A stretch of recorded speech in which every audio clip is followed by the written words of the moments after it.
The output that you get from ChatGPT is essentially a guess based on statistical models of language.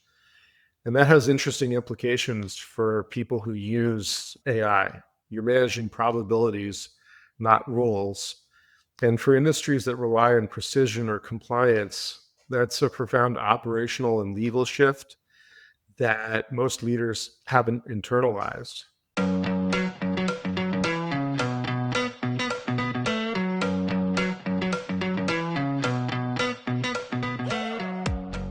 Welcome to Work Matters, where we explore what leaders can do to make work more productive, valuable, meaningful, and impactful. I am your host, Thomas Bertels. These days, everybody is talking about AI, but how much of that conversation is hype versus reality?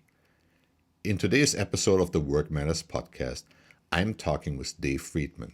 Dave is an independent analyst covering AI, and his Substack newsletter, Buy the Rumors, Sell the News, covers the industrial, geopolitical, and economic implications.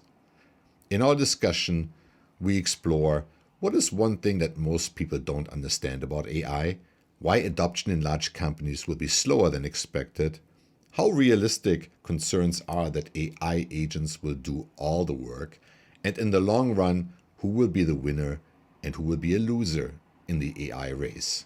I hope you enjoy this conversation. So, Dave, really excited to have you on the show. There's a lot of excitement about AI. You've been writing about it for quite a while, and I love your newsletter, Buy the Rumors, Sell the News. So I appreciate the opportunity to get your perspective on the enterprise context of AI. Maybe just to get us started, what is maybe one thing that most people don't understand about AI? Excellent question. First, thanks for having me. I appreciate the opportunity.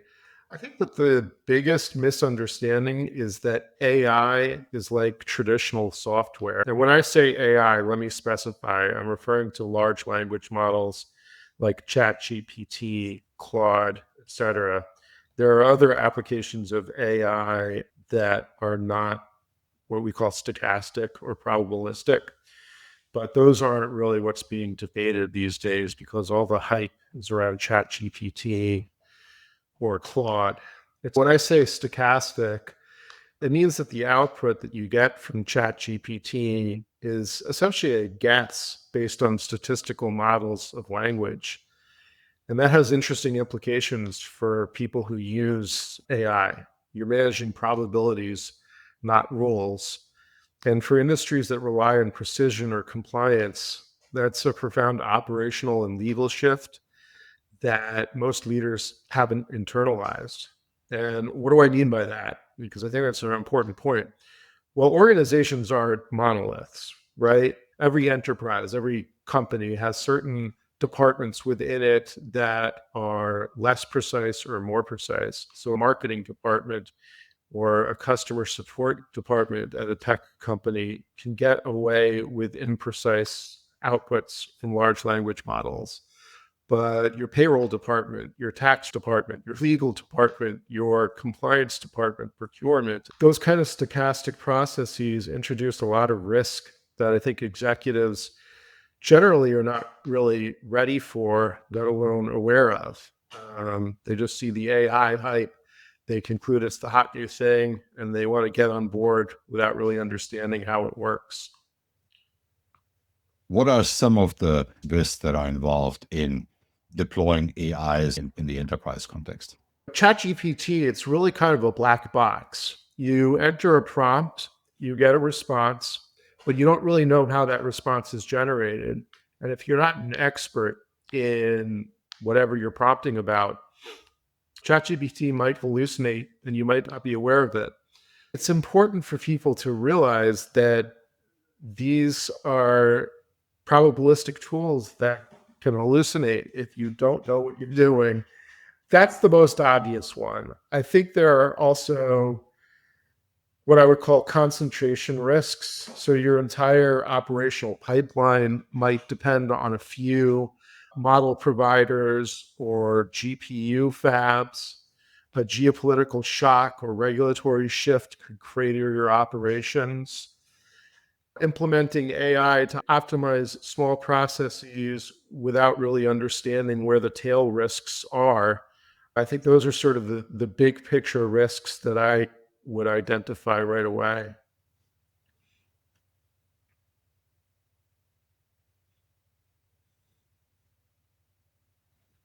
There's also, I think, a lot of concern about impact on job, especially entry-level roles. But With respect to entry level jobs, the concern about job loss is extremely realistic. Think about an entry level job at a standard corporation. The job is designed to handle predictable grunt work, summarizing, drafting, validating, analyzing data, and that's exactly where AI excels. But the problem is, if corporations rush to gut these roles, you destroy the training ladder for future experts. So companies might save costs now, only to find they've hollowed out their future bench. And that's a very short sighted way to run an organization. So I would caution any enterprise out there that is looking at AI as an opportunity to reduce payroll. Be careful what you wish for. There's some sense among executives that AI will be able to replace vast amounts of their workforce. And while I do think that's true at the margin, I also think that unintended consequences and second order effects are an important consideration to keep in mind when adjusting your payroll. so those cuts that you're making today might come back to haunt you a year or two down the road. So let's make it a little more concrete. Say you're Goldman Sachs and you hire a bunch of investment banking analysts right out of college. You put them through a rigorous training program, and over the next several years, the best of them get promoted and they form the brunt of your revenue generating operations. Well, if you decide then, say 2 years from now, we're no longer going to hire any investment banking analysts because GPT-7 can do all the financial analysis that we need for our deals. Well, suddenly you have no way to train these analysts to take over roles as other employees get promoted or leave. Those are the kind of second order and effects that I'm referring to, the unintended consequences of gutting the, the very people that you train to be promoted when more senior people move on to different companies or themselves are promoted within your company. And that's something that I don't think executives have a real answer for. Actually, in your blog post today, you made the prediction that the adoptions in large companies will be really slow. So we're talking a Yes. decade versus months. What's Yeah. driving that? There's a pervasive category error that people make with AI. And it's this: they see the speed that AI is improving. Large language models from GPT-3 to GPT-4. GPT-5 is expected to be released sometime this summer. You keep seeing these rapid improvements, and they're fairly significant capability improvements. And people assume then that everything that AI touches will similarly change at a rapid pace.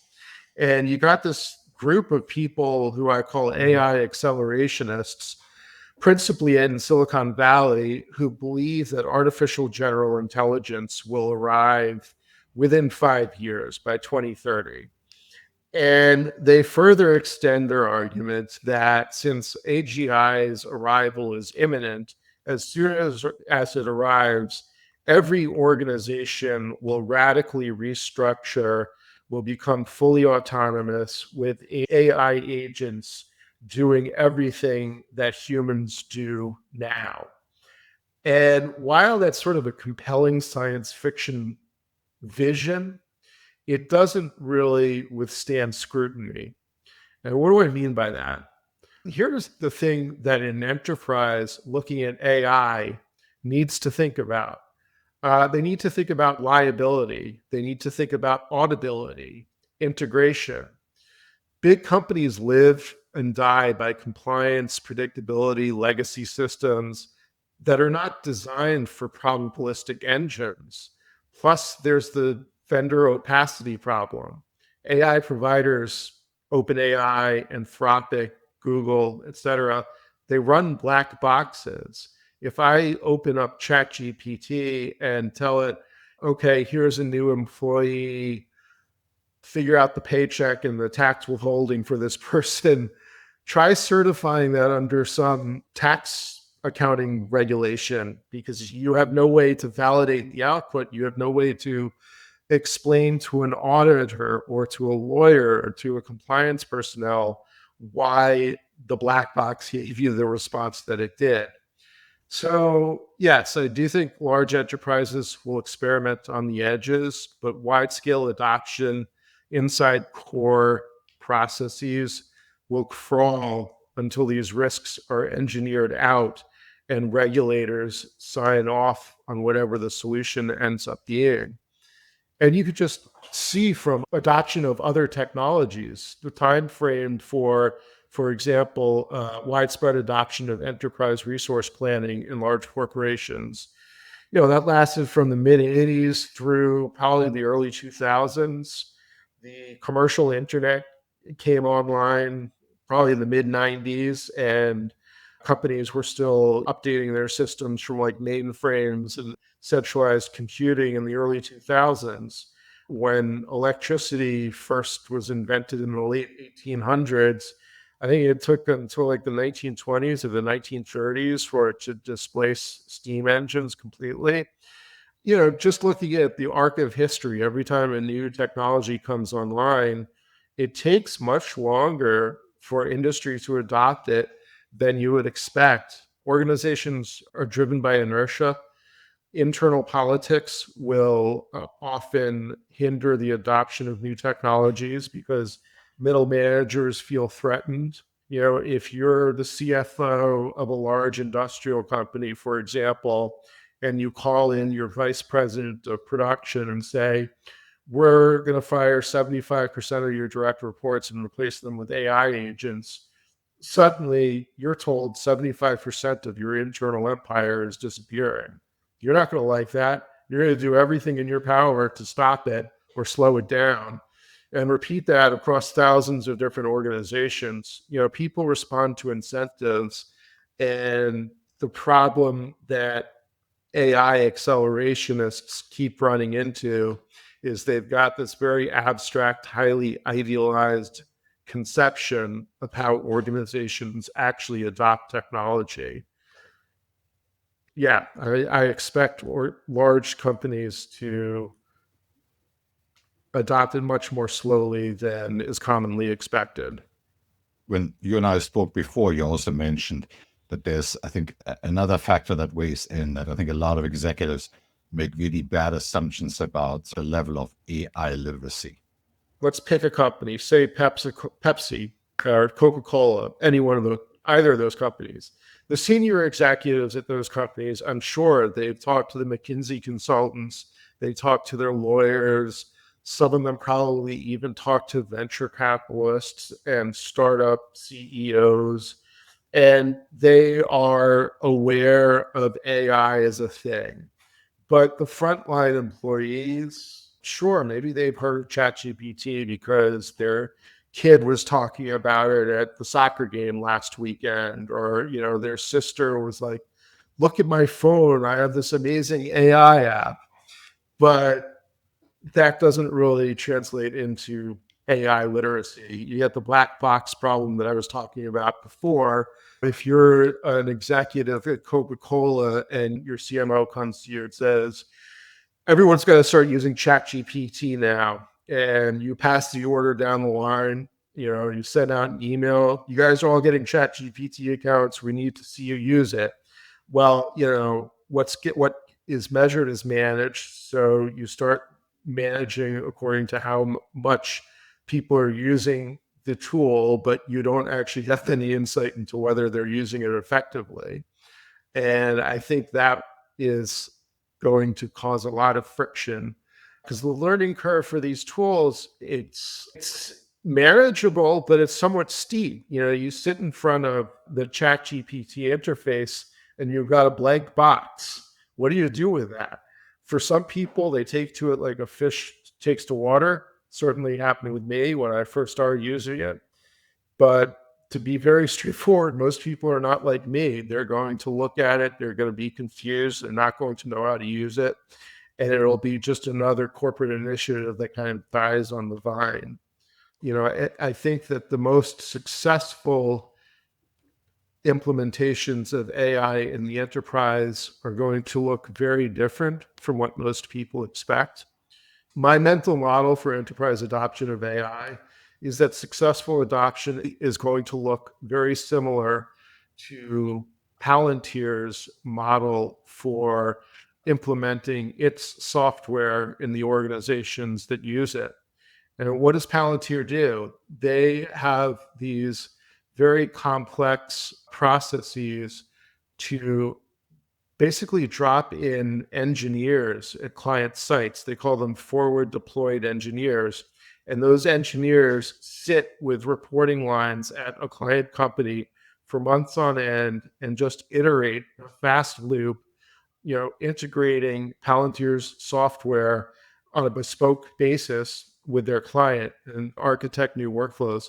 I think that's what's going to happen with AI. If you really want to integrate AI deeply into an enterprise workflow, you're really going to have a set of consulting engineers, whether it's from OpenAI, possibly Deloitte or one of those consultancies, who basically sits between the large language model and the client and figures out, okay, how do we reconcile the client's workflow with how the technology actually works? That's a difficult problem because most organizations are not set up for that kind of exploratory analysis. They just want to be able to buy a piece of software and have their employees start to use it. But AI is not like SaaS. And I think that if an enterprise thinks that AI is like Salesforce or Slack or even Microsoft Office, they're going to be sorely disappointed. I think that's interesting because I guess that also like a little bit destroys his dream of getting rid of all these pesky humanoids that complain because in order to get to that point, I need to hire an army of folks from OpenAI or Anthropic. Right. And I guess given the way the technology progresses, that's probably going to be a semi-permanent thing, right? Because it's not like you do this for 3 months and you're done. I think so. And the alternative would be the enterprise itself builds the capability internally. And if it's a large enough company, I could see like Walmart, for example, building their capability internally. But other companies, I don't know, like a grocery chain, they probably don't have the capital or expertise to develop the capability internally and will rely on external consultants. Those companies that are able to develop AI tuning capabilities internally will fare much better because when you don't have to rely on an external vendor, you can ensure that the operation is much more tightly integrated into your daily operations. But it'll be interesting. I expect over the next 3 to 5 years, you're going to see a lot of what I will call sort of AI adoption theatrics, where a pilot program is announced. There's a press release and the CEO can talk about it on the quarterly earnings and the board can check a box and say, we're doing AI. And it won't be especially effective. It'll be quietly shelved after a few years. You're going to see a lot of startups that are pitching AI for the enterprise to close down. You're going to see a lot of venture capital money incinerated. But I do expect some Palantir style company out there will kind of crack this and really develop a robust methodology for implementing AI in the enterprise. It may very well be Palantir. It may be a company like SAP or Oracle or OpenAI. I believe that OpenAI is trying to set up some sort of a consultancy service for integrating ChatGPT into the enterprise. I don't know if that has had any success, but it's going to be a slog getting enterprise to become AI native. AI, the different flavors. And I guess we're Sure. all mesmerized with Claude and Chat GPT. And that's right what consumers can access. You can go in there and say, plan me a trip Right. to, I don't know, Copenhagen. But I guess in the enterprise context, using Chat GPT is giving a tool to workers to summarize meeting notes, create presentations, and so forth. So it's really a tool for the individual to do whatever they need to do. But I think what we're talking about with these enterprise deployments are really pharma companies looking at drug discovery. So I'm wondering in that context, like for those applications, I guess there are two ways to go. One is to say, let's make the existing work more efficient. Let's get rid of people. Let's automate. The other one is to say, wow, this could allow us to do so much more or different than what we can do. Where do you see the energy go? That's an interesting question. And I would say that the answer to it is really going to depend crucially on the industry in question and maybe even the company within the industry. I think industries that tend to have larger profit margins will be less excited at the prospect of getting rid of lots of people just simply because they can finance the payroll more easily. Take an industry like grocery retail, the profit margins are terrible, like 1 or 2% at most. And if AI can reduce demand for labor, maybe in like the warehouse, I would expect grocery stores to rapidly adopt that. Grocery stores have already adopted self checkout to get rid of some labor costs. So that's one industry where I think the profit motive is there to make rapid adoption of AI to make operations more efficient. But pharma, for example, which you also mentioned, is completely different because there actually is an AI company. I think they're based in Washington called John Snow Labs. They're not very well known, but they basically only deal with pharma clients, and they have built AI tools for pharma research for many years, predating the release of ChatGPT. And I think pharma companies look at it as a tool to enhance the productivity of their workers. And there are probably some regulatory aspects there as well. Pharma is heavily regulated. Now, I'm not an expert in pharmaceutical research, so you may have a listener challenge me on this point, but I'm fairly confident that you can't bring a drug to market without a lot of human intervention. Even if you can automate the discovery of molecules, there still needs to be a lot of people involved in the various sequential steps between researching the molecule, taking it through drug trials, getting approvals to market it and release it to the public. All of those steps require a lot of people, irrespective of whatever technology you use.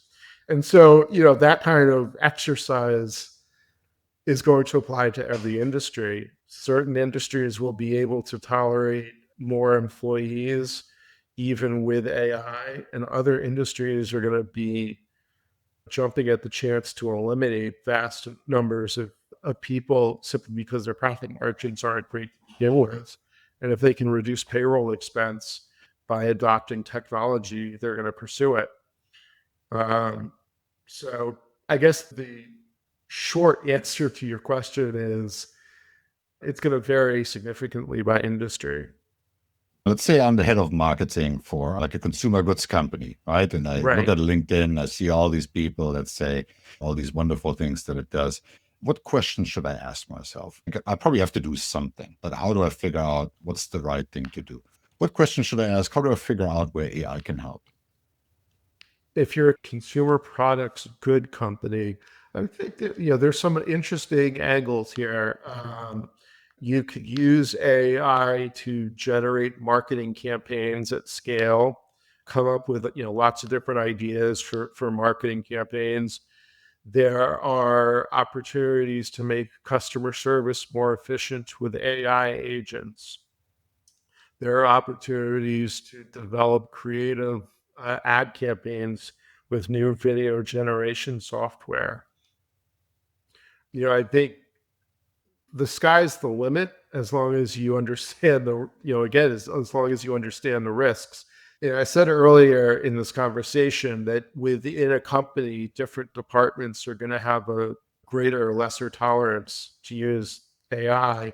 And in the context of consumer packaged goods, marketing campaigns would be one of the sort of what I would call a high tolerance for AI. What's the consequence of a marketing team creating a bad marketing campaign from AI? Well, a human catches it before it's released and there's no issue. So that's a fairly low cost, low risk opportunity.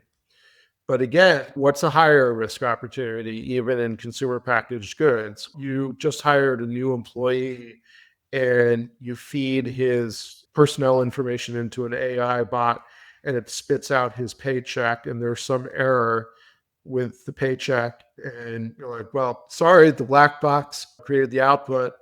That's not going to fly. Payroll is one of those things that you have to get right under threat of significant criminal penalties to both executives and the organization as a whole. And enterprises, if they're smart, are not going to expose themselves to those risks. So again, this is going to vary within a company by department. There's some opportunity with marketing, there's opportunity with sales and customer support. But again, there are those high risk areas where you don't want AI involved, at least until the technology evolves to the point where you can account for any variances where it's no longer a black box. People talk about that they just feed all their emails into ChatGPT to draft performance reviews. You also see companies that are touting solutions that say we can sort of proactively identify who's likely to jump ship or who's disengaged. I guess that's like medium risk, right? That's probably more, you don't end up in jail. I've seen startups that are trying to sell that capability, and I understand it. Like, I understand from the perspective of the startup that is trying to sell the capability and from the perspective of the company that wants to buy the capability. I understand why they want to do it. But to my way of thinking, it's sort of ignoring unintended consequences, because if I'm an employee in a company and I know that my company is ingesting my daily activities into an AI engine to try to infer whether I'm happy at my job or planning to leave, that makes me not really trust my employer much and makes me more inclined to find alternative opportunities. You could be cynical and say it's a cost effective way for a company to reduce its payroll. But I tend to think that when companies pursue those kinds of passive aggressive employee reduction policies, it tends to bite them down the road. That's the kind of danger with AI. It's this incredibly powerful technology, and in that way, it's fairly seductive to executives who want to assert control over their workforce. It goes both ways. If you gut your workforce, what do you have? You don't really have a company anymore. I guess the technology is seductive in a sense that AI doesn't talk back. AI doesn't ask for a break, a raise, a promotion. Right? It just Right, churns out right, stuff really fast too. But right. I guess in the long run, it's like it obviously has consequences down the road. Do you erode your talent base, or even do you lock yourself into like a dependency? Right? Since you have such a broad view of the industry, I'd like to get your perspective on who's gonna like win and lose 5 years from now. How are people going to fare with this? Are they going to be dependent on OpenAI as like the new Google? How is this going to play out? It's an excellent question. I have a fairly contrarian and non-consensus view of winners and losers in the AI ecosystem.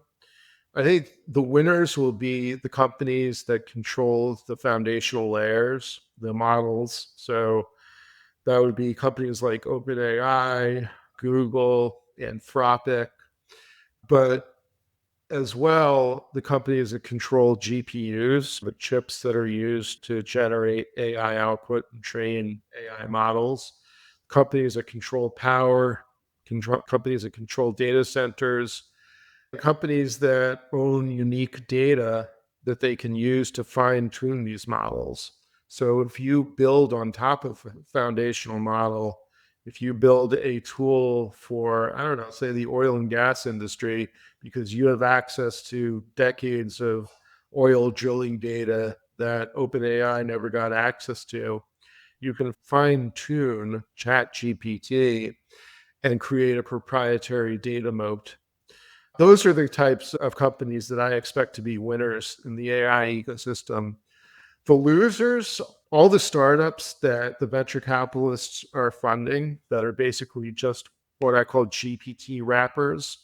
The models themselves tend to absorb capabilities as popular capabilities are built on top of them. OpenAI and Anthropic have essentially outsourced R&D to startups and the venture capitalists that invest in them. So yeah, I think the losers are going to be a lot of the startups that build on top of the foundational models, the venture capitalists who invest in those startups, and the limited partners who invest in the venture capital funds. What about the companies that use these tools? Large enterprises, and if you implemented ERP, you're kind of like stuck with SAP, I would say, Yep. Oracle, right? Maybe there's one or two others, but it's really finite. Do you see like a similar dependency in this space? I think it's sort of inevitable that you will see a similar dependency because let's look at an ERP system like SAP. SAP over decades has developed a specialty in designing and building these ERP systems. If you're a company that uses SAP and you decide that you don't like SAP anymore, you're kind of stuck because you can't rip SAP out and build it internally. There's not an alternative provider that can easily slot into SAP's position. And I think it's going to be the same with AI. You are going to deeply integrate AI into your operations. That implies that switching costs are significant and that these are sticky enterprise contracts. It's not like enterprise SaaS. I think a lot of Silicon Valley types assume that something like Salesforce or Slack or Notion or Dropbox or any of these SaaS companies that have popped up over the past 15 years are sticky. But I don't think they're really sticky in a way that something like SAP or Oracle or Microsoft or presumably AI is. These are sort of pieces of software that are existentially important to the operation of a large organization. Whereas, at heart, something like Salesforce, it's just a list of sales contacts. Yes, it's a little more complicated than that, but if your list of sales contacts disappeared tomorrow, you're going to have a rough time for a couple of quarters. But is that existential? Not in the way that ripping out, say, SAP or other deeply embedded software would be. Amazon has this term one-way door, two-way doors. And I guess they encourage people to take these two-way doors because you can go back and forth, you can experiment, you can fail, nothing breaks. And I guess what people see right now with AI are these two-way doors because I can go to ChatGPT and upload this document, or I can go to Claude. That's certainly true at the individual and consumer level. The switching costs for ChatGPT or Claude are minimal. Don't really see that being the case when enterprises adopt them, because I think you're going to end up having situations where ChatGPT or Claude or whatever model the enterprise chooses will be tightly integrated with the enterprise's data and workflows. And, it's the type of integration that gets tighter over time because as you feed more corporate data into your hosted large language model, it becomes more powerful over time and more deeply integrated into your corporate systems. So I think, once that happens, it's going to be very hard to dislodge. If you're using a fine-tuned version of ChatGPT and Anthropic comes knocking or Google comes knocking, it's going to be very hard to dislodge OpenAI from that enterprise. So that also makes it important that people might make very careful decisions as they go through these one-way doors. Very insightful. I learned so much from your newsletter and again in this conversation. So for our listeners, Dave, if they want to right? Know more about what you do, your work, read what you're writing about, where should they go? I would say check out my Substack, davefriedman.substack.com, otherwise known as Buy the Rumor, Sell the News. That's the best way to read my writing, and my contact information is at the bottom of every post. I encourage all my readers to reach out and connect with me. I think that's how you and I connected. I'm happy to speak with people about AI. As I mentioned, I tend to have a somewhat contrarian and non consensus view on AI. If that's not your thing, I guess I'm not the person for you, but I tend to think that it offers insight that you can't easily get elsewhere. I found it really like a breath of fresh air because there's all this hype and it makes everybody feel like, gee, if I'm not doing 50 things with AI, I'm probably falling behind. And your newsletter, I think, offers some confirmation that maybe it is okay to be a fast follower. The reality is, AI is moving very rapidly. The capabilities are improving significantly. There are thousands of startups that are building products on top of these models. There are fascinating things happening at the infrastructure level with power generation and building out data centers. There are all these interesting geopolitical machinations going on in Washington, D.C. and Riyadh and Dubai and so on. So it's a sort of endlessly fascinating ecosystem, and you can get lost in it very easily. But my message to anyone who has just a casual interest in AI is twofold. One, the world is not going to change tomorrow. The change that is happening will unfold over decades, and most of it will look fairly gradual to you. And secondly, and probably more importantly, all the people who are promising radical change are based basically in Silicon Valley and have an incentive to drive that narrative. They're storytellers. Look at them as a kind of entertainment. They're certainly very smart people. I do think that they see a future that most people don't see. I suspect that their vision of the future is directionally correct, but I disagree profoundly with their timelines. Listen, I tremendously enjoy your newsletter. We're going to put the link into the show notes so it's easy for people to get Excellent. to. Really appreciate you coming on the show. Thank you so much, Dave. Thank you. Appreciate it. We hope you enjoyed this discussion. If you did, be sure to subscribe, like, share, or comment. Until next time, let's make work matter.